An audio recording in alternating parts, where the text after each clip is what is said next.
दिनै 1 नं टुक्राझार बेप्टिस्ट चार्चआव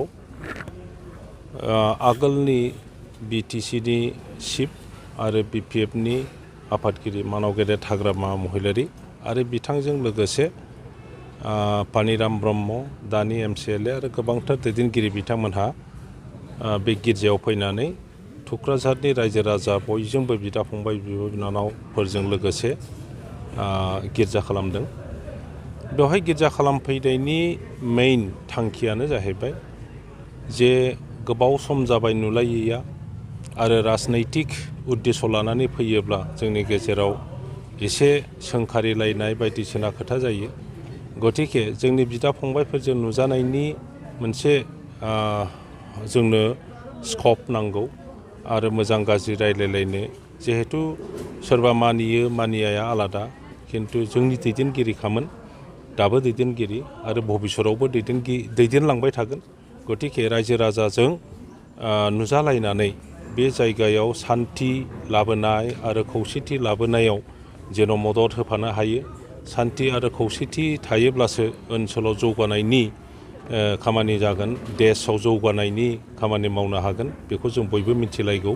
बेखायनो जिहेतु जोंनि आफादगिरिया ख्रिस्टियान नङा बा आंबो ख्रिस्टान नङा, किन्तु जोंनि गोसोआव बा जोंनि बिटिसिआव धोरोमखौ लानानै रावहाबो मोनसे एना एनि गैया।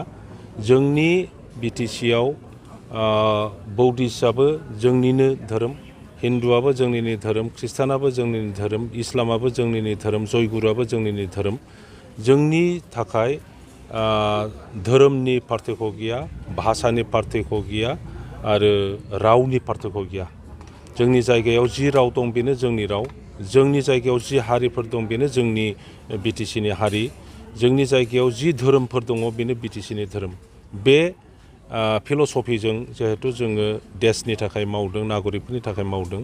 दा टुक्राझार गिर्जायाव फैनानै बे मेसेजखौनो जोङो होदों जे जोङो नोंसोरजों दङ, नोंसोर जिहेतु जोंजों दङ आरो रायजो राजाया गासिबो खौसेयैनो दङ। गोजोनथाव खौरां, आइ आफा बिएम इन्स्टिट्युट अफ पेरामेडिक्सआ सोलोंसाफोरनि थाखाय लानानै फैदों देहा सोलोंथाइनि मोनसे मोजां खाबु। 2023-2024 सोलोंथाइ बोसोरनि थाखाय आइ आफा बिएम इन्स्टिट्युट अफ पेरामेडिक्सआव सोलोंसाफोरनि मुं थिसननाया सोलिगासिनो।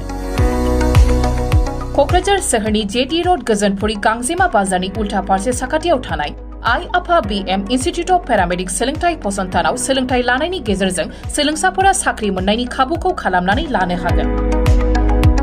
भारत सेवक समाजजों गनायथि जानाय बे फसंथानाव 2 बोसोर समनि थाखाय medical laboratory technology BSS diploma, assistant nursing, first aid patient care, dialysis technician, OT technician, physiotherapy डिप्लोमाजों लोगोसे 1 बोसोर समनि थाखाय ICU टेक्निशियन, रेडियोलॉजी टेक्निशियन डिप्लोमाखौ लानो हागोन। बेफोर डिप्लोमाखौ आबुङै सोलोंथाइ लानायनि गेजेरजों सोलोंसाफोरा गोरलै राहाजों साख्रि लानायनि खाबु मोनगोन।